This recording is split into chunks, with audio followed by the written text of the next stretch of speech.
Derek Carr is out. Carson Wentz is back in. And just who will be under center for the Miami Dolphins when they look to snap a 5-year playoff-less streak? Is that how that goes? Stay tuned. Sports. Welcome back to Bite Size Sports fans. Kev here, and as promised, we will be talking a lot about some quarterback issues and controversies around the NFL. But before we do, let's dive into some appetizers, if you will. Some breaking news, rumors, sometimes allegations around the league. None of those today, thankfully.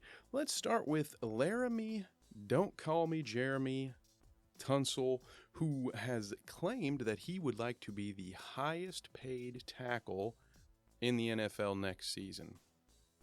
It will be possible, I suppose. We will look into the logistics of that deal later on this week at Bite Size Sports, but my first inclination is to think, hoy, how much good footage could Laramie Tunsil really have after his season in Houston to go ahead and earn himself that highest paid tackle moniker? We shall see, though.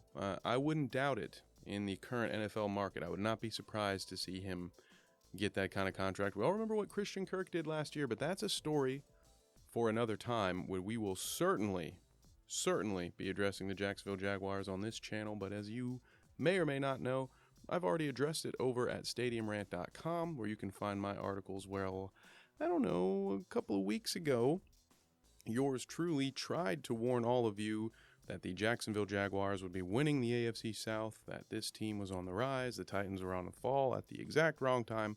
Of course, I had no idea that Ryan Tannehill would re-aggravate an injury, but that only cements the possibility that the Jaguars are going to be in the playoffs this year, so of course we will be talking about it.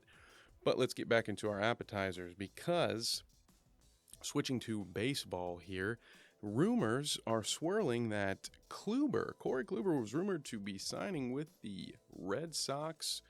Little retooling of the rotation. It is interesting to me. Some of these guys like Kluber, Verlander is, of course, that's not a fair comparison at all. But we have these guys who are pitching later and later into their careers. I mean, of course, Kluber's not Nolan Ryan status right now, but it will be interesting to keep an eye on. We'll see what the Red Sox do there. And looking at my favorite sport, taking it to the hardwood, let's look at the NBA for a moment, shall we? Ja Morant and the Memphis Grizzlies are 0-3 against Western Conference teams since Ja stated on camera that he was fine in the West. If you don't know what we are talking about, the context here is in regards to an interview in which Ja was asked what team scares him, and the only team he had to name was the Boston Celtics, which is fair. It's fair. Of course, everyone should be rightfully afraid of Boston. However, he was asked to clarify, no teams out west that scare you, and he said, "Nah, I'm fine in the West. I'm good in the West," is what he said. But let's take it to the stats, shall we? In the last 3 games, we have a 125-108 defeat at the hands of the Phoenix Suns, a 123-109 defeat at the hands of the short-handed Golden State Warriors, mind you, and then a 105-91 loss to the Denver Nuggets. So Memphis not looking so good out west in the moment. Now, of course, this team will bounce back. They're going to be right there in the thick of it in the playoffs, but this is kind of what they do, right? They run their mouths a little too much at times, give other teams plenty of bulletin board material. I, for one, love it. How do you feel about it? This is a very polarizing team. You either love them or you hate them. I do think Dylan Brooks can be a bit too dirty at times, but when you're playing up against Draymond Green, I tend to just kind of look the other way in that case, because listen, everybody's here to win. Everybody's playing hard. Let's just put it that way. Now, before we move into the main course of stories, let's pause briefly for a word from our sponsors. All right, I won't tease you any longer, but we do have more NBA stuff to swing back to, so let's dive into these quarterback controversies, if you will. And let's start in Las Vegas, where Derek Carr has been benched in lieu of Jarrett Stidham for the final 2 weeks of the Raiders season. A little bit of context here. It should be noted that Stidham was once a member of the New England Patriots. Don't believe he ever saw any meaningful time. Definitely played in the preseason, may have had some fill-in spots here and there. Was never rumored, seriously, in my opinion, to be the guy in New England. You might have seen that stuff on Twitter. I'm not hearing it. So it was interesting to find a press conference where Josh McDaniel explained his reasoning for benching Derek Carr for the final 2 weeks of the season. And I'll paraphrase it here. We will touch on this later. Join us for our live stream at the Wild World of Sports. The best way to be there is to subscribe to our YouTube channel. Sorry about the plug, but this is where we will have the video. We'll have the actual clip to show you, and we'll break it down all there. So keep an eye out for that. But in the meantime, what I will say is this. He being McDaniel, mentioned that Carr was all on board. He was going to be helpful to the young guys. But essentially what he said was, there's no point in playing Derek Carr for the rest of the season. Let's see what we have in Stidham.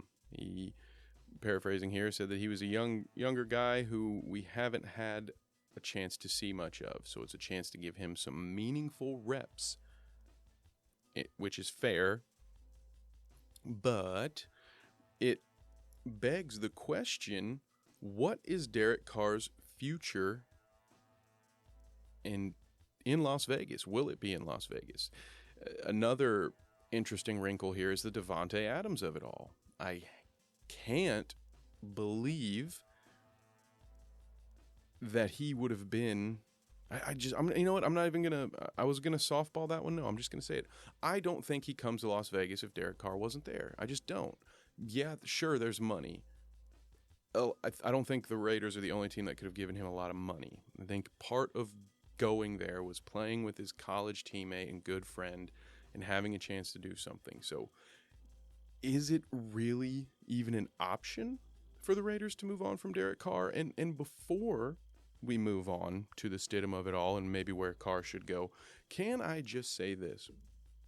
Derek Carr is on a short list of quarterbacks who in recent history have had to deal with just the most tumultuous situations year over year, depending on the franchise. And there are some other names I'm going to throw out here, like a Baker Mayfield, a Sam Darnold.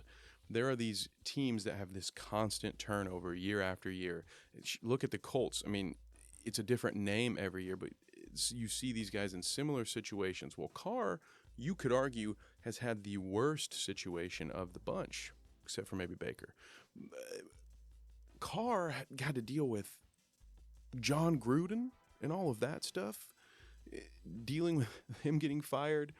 And that was after having the Baker of it all. You know, pre-John Gruden, we had Derek Carr just going through coach after coach, coordinator after coordinator, having to relearn new offenses constantly, not being able to settle in and find his way. And then this Raiders team somehow rallies together. They succeed despite all of the shit they dealt with Gruden. And they get Davante Adams in the offseason, and we're thinking, okay, man, the AFC West is stacked. We're going to have 4 AFC West teams in the playoffs. How foolish we all were, those of us who thought that.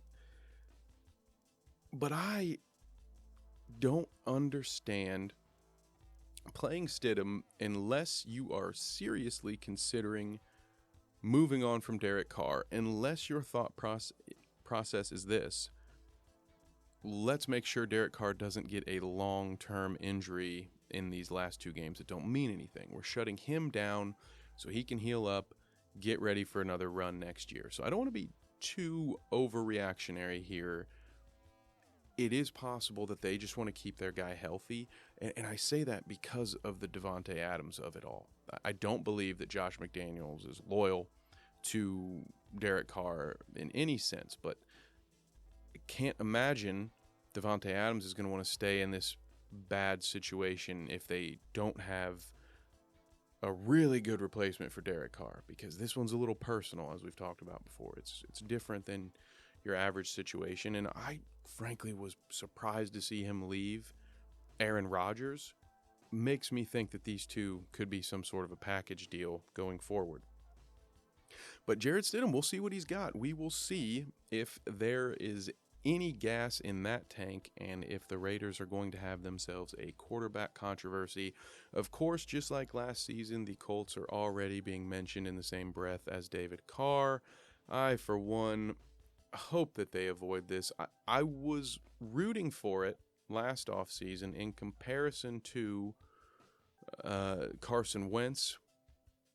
Then, I was tricked into believing that Matt Ryan would be a good idea. That's my own cross to bear. However, I believe that Derek Carr is a much better quarterback than Jarrett Stidham. I don't think the Raiders or McDaniel are going to learn anything about this guy that they don't already know. But tell me what you think in the comments below. Is Stidham going to shock the world and earn himself a payday, or at the very least an opportunity to play for a starting job somewhere? Will it be for the Raiders? And also, I am curious, for those of you that think it is time to move on from Derek Carr, I would love to hear your list of candidates, and that is not so that I can steal them and come up with my own list of players the Colts should go after. It is strictly for entertainment purposes. Okay, let's move on to another benching in the NFL, although this one is a bit of a different kind, because Carson Wentz has been announced the starter back in Washington. Now, a little history, a little recap for you. The Commanders acquired Carson Wentz from the Colts for conditional draft picks, conditions that will no longer be met. Thus, the Commanders will give a lesser draft pick. I believe it's a fifth round. Don't quote me on this. I believe it was a fifth, unless he played a certain amount of snaps and met certain requirements, and then it would become a third. Carson broke a finger at one point and was, I don't know if he was on the IR, but he was out for several weeks, and then he has spent the last 2 weeks as a healthy backup to Taylor Heineke, the player that was starting at the end of the season last year for Washington, but whom the team upgraded from. And after 3 winless games in a row, because he had started out 5-1, and then it's okay, Heineke's the guy, and then he loses a game. Carson Wentz comes back. But he's 5-2. We're gonna stick with him. We, on a previous episode of the Wild World of Sports, talked about what Ron Rivera had to say about his quarterback, so you can dive in and find that one if you would like. But in general, he has not been shy about blaming his quarterbacks if he feels they are what's wrong, or you could argue that maybe he is just talking about the inconsistency and the inability to have just the high turnover rate, or just the ability to have any consistency at the quarterback position. But I am interested. First of all, I'm mad. As a Colts fan, I'm not nearly as mad as some of my peers who think that this is a conspiracy that has been hatched by the Commanders specifically to avoid the condition of this draft pick. I would not go that far. I think the ultimate goal for most NFL owners is at the very least to make money, and there are those that also like to win as a bonus. I don't know what Dan Snyder wants outside of money. I'm sure we'll learn a lot more about what goes on inside that guy's head at some point, but I'm not currently interested in any of that. I think this is exactly what it looks like on face value. Carson Wentz, I can tell you from experience as a fan, is a roller coaster ride of a quarterback. There are highs, there are lows, and I genuinely think that the Commanders saw that they were winning with Heineke. I know that they noticed that their ceiling had been lowered, but they probably felt that their floor had risen as well, because Carson can be very feast or famine. He has the tools, but sometimes he makes really bad judgments, really goofy, unacceptable mistake and easily avoidable mistakes that will cost you games. And Heineke, for a stretch there, was showing that he wouldn't do that, but it looks like Carson Wentz is fully healed from that broken right finger he suffered back in October on the 13th, and he will now be starting for the Commanders in a chance to get them into the playoffs. So again, I'd like to hear from you. Is this the right time to bring Carson Wentz back? There are heavy playoff implications. Colts fans know how well Carson did last year when he had a win and you're in situation against what was then a very, very bad Jacksonville Jaguars team.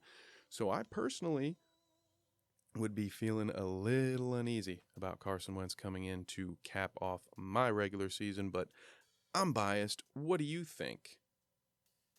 Now, let's move on to something I am equally biased towards, and we've talked about this before on this program, and that is the Tua Tagovailoa concussion situation.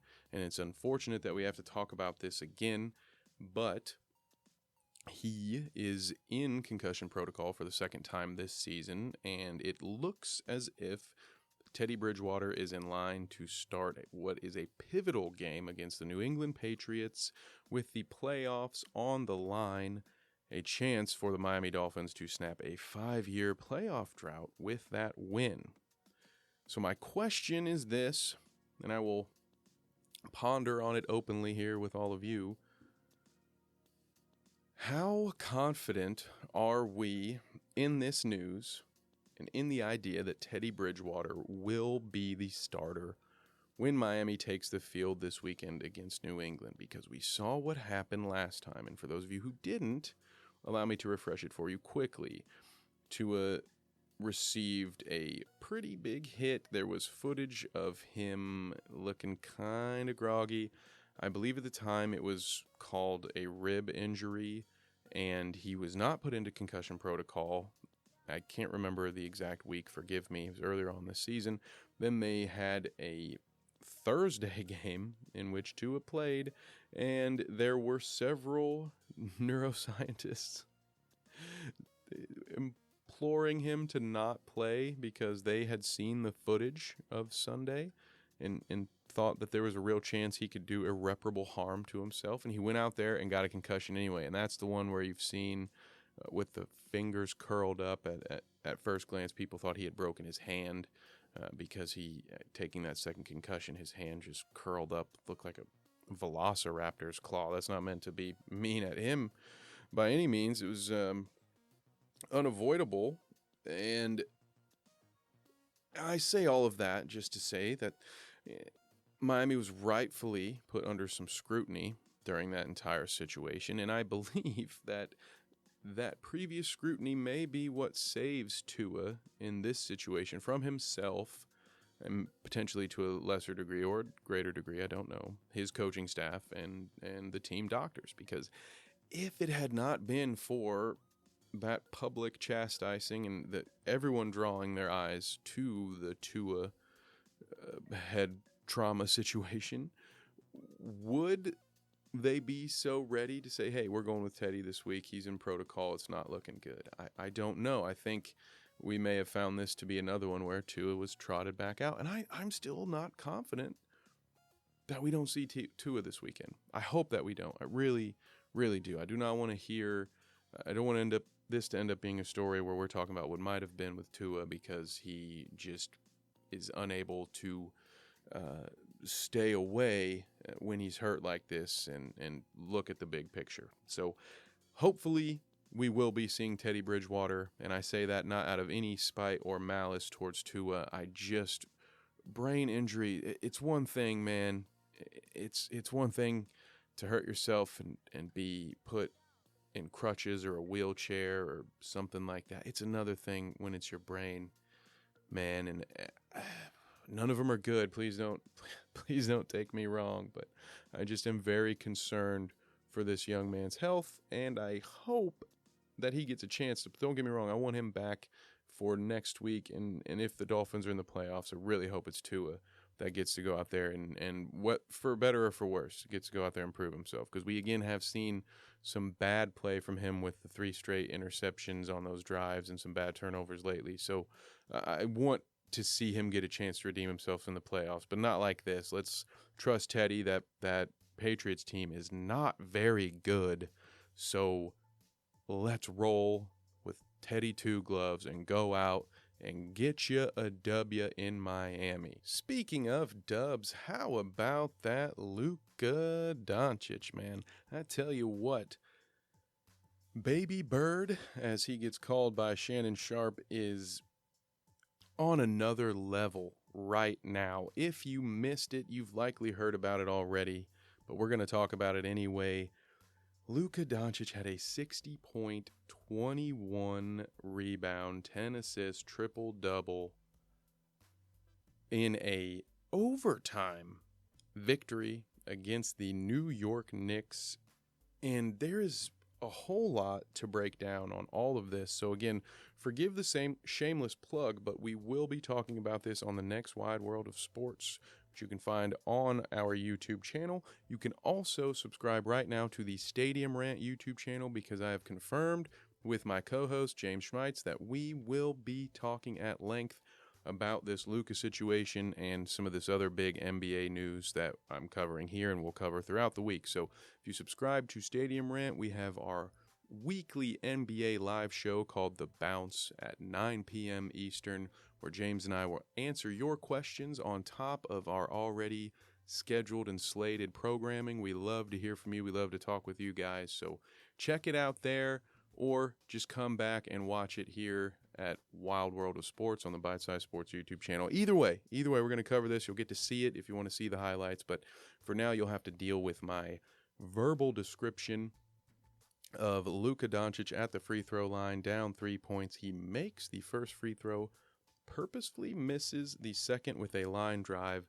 There's a frantic tip that multiple players get their hands on. Luka somehow, while in the air, gets a double clutch floater off that somehow goes in to tie it, sending the game into overtime, where Dallas would ultimately win.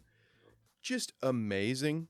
First of all, let's get one thing out of the way right now. The 60-21-10 first triple-double of its kind. If that isn't a cool stat, bro, I wish I had a dingle. I wish I had a little ting for this segment. If that's not a cool stat, bro, I don't know what is. So Sean B is with me in spirit on this one. He's fine. He's just not here right now.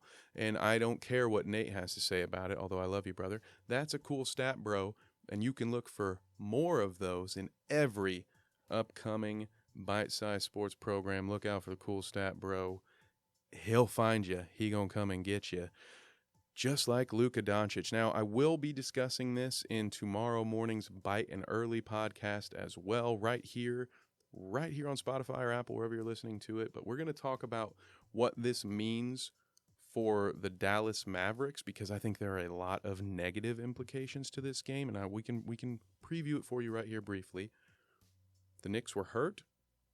They were missing 2 of their arguably 3 best players. And they played even fewer of their players because of, Tom Thibodeau. And some of it could be doghouse-ness. Some of it, we'll get into all of that tomorrow morning. But for now, what we'll talk about is Luka doing this, finally doing it in a win. And I don't mean that finally by him. Often these 60-point performances come in losses. Think of Jordan's 63, think of Booker's 70. Yes, there was Kobe's 81, but that's a blowout win. Very rarely when you see a performance the likes of which Luka just put on, does the team win. However, they needed every ounce of that historic triple-double to get that win, And that's not necessarily a good sign for the team. But if Luka's not in your NBA MVP Mount Rushmore, as it were, I don't know if you do a top 3 or a top 5. That's up to you. That's on you, pal. But if Luka's not on it, we'll just have to agree to disagree for the time being. I think this may very well be the Luka MVP year. And yes, I know what Jokic is doing. And yes, it's impressive. And yes, there's also Giannis. But if Luka, especially if he doesn't get help, and this continues to go this way, I don't see how he's not the MVP. He's leading the league in scoring and doing these types of things. So barring some kind of injury, I think Luka has the inside track to the MVP as it currently sits. So let me know what you think. Who's your front runner? If you have a Mount Rushmore, who's your top 4, top 5? Let me know. I don't care. If you want to put them in order, go ahead. No pressure, though, dog. I get it. Some people don't like to put them in order. That's totally fine. Now, depending on whether or not you're an order guy, you may or may not have had Devin Booker on your 2022-23 NBA MVP Mount Rushmore. But if you did, I've got some bad news, folks. Also, bad news if you're just, a Suns fan. Devin Booker is expected to miss at least 4 weeks with a left groin injury. Now, let me just say right now, before this is even published, that if he comes out and plays the next 2 days, it's not my fault. Because the last time I was told a star player was going to be missing weeks, that was by Shams, the Riz God himself. Shout out to him. Man does great work. It's not a knock on him. But the last time I was told Ja Morant was going to be week to week, he was playing by the time I uploaded that episode. Again, over at The Bounce, check it out. So, I don't know if Devin Booker's actually going to miss a month, but if he does, it's going to be devastating for the Suns. They don't need it right now. We will look at the clip later on this week, but have you seen the arguments, the back and forth between Bridges and Ayton, the argument between Monty and Ayton on the sideline? I don't know what is going on exactly. There's been some history of this. Like, obviously, we all know some of what has happened because it happened in front of our very eyes at the end of the postseason last year. And in the offseason, when it came to the Pacers signing Ayton and yada yada, all this stuff, I haven't talked to Monty since the playoffs. You remember this? We know this. So not a good time for your best player to be out, but Phoenix, to give them credit, this is a team that has rallied before. They have good scorers off the bench. We've seen guys step up in the past. Normally it's when Chris Paul's out, but hey, Booker's missed time before, and this team has won games without him. It hasn't been that long ago that the Phoenix Suns went on an impressive little win streak while Devin Booker was out. So they can do it. It is within their reach, but I am wishing and hoping for a speedy recovery for Devin Booker because we need it. The league needs it, and of course, we just wish the best for him. Don't want to see people out here getting hurt. And with that, folks, I think it is about time to bid you adieu. It is Bite-Size Sports after all. We are not on the supersize tip this afternoon. Little bit of channel maintenance coming after this quick break, so if you're interested in what we have coming in 2023, I implore you to stick around for just a couple more minutes. I'll lay it all out. I'll explain it to you. If not, no worries. We'll see you in the next one, and I'll certainly be talking about this for the next few days, so we'll have another chance to connect on it. In the meantime, thank you for those who have listened and are taken off. I appreciate you, and we will see you next time. Stick around, everybody else. I got some news for you. Thank you so much, those of you that are still here. Big news coming for Bite-Size Sports in 2023. Of course, we are bringing back the audio podcast. We apologize for those of you who we've missed over the last few months.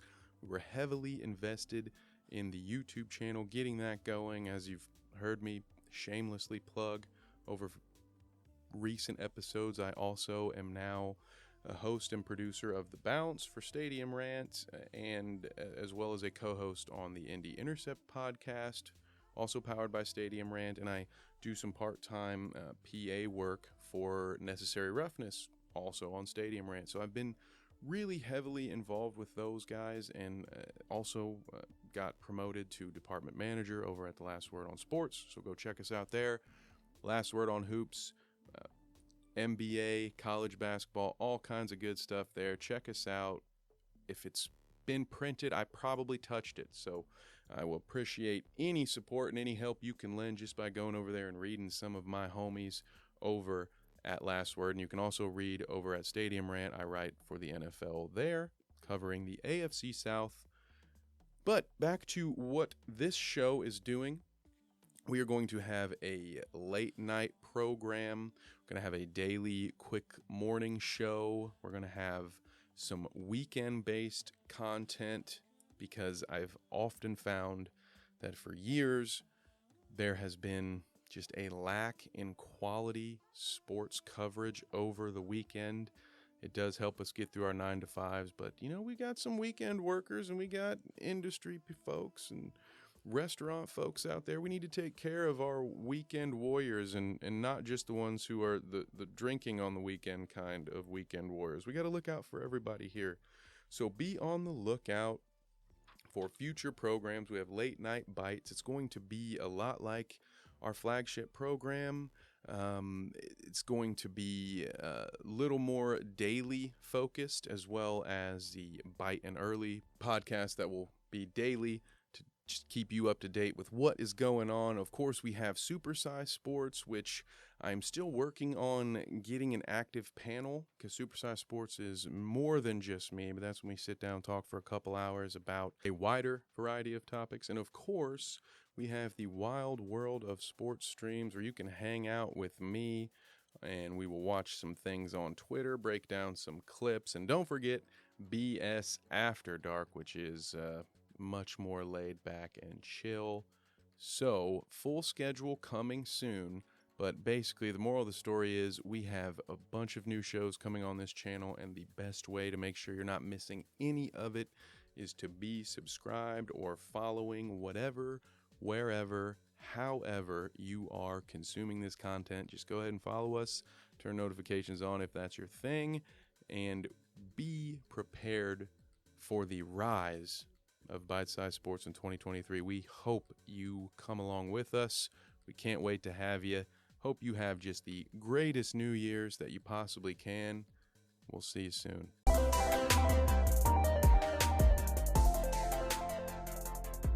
This dude just did this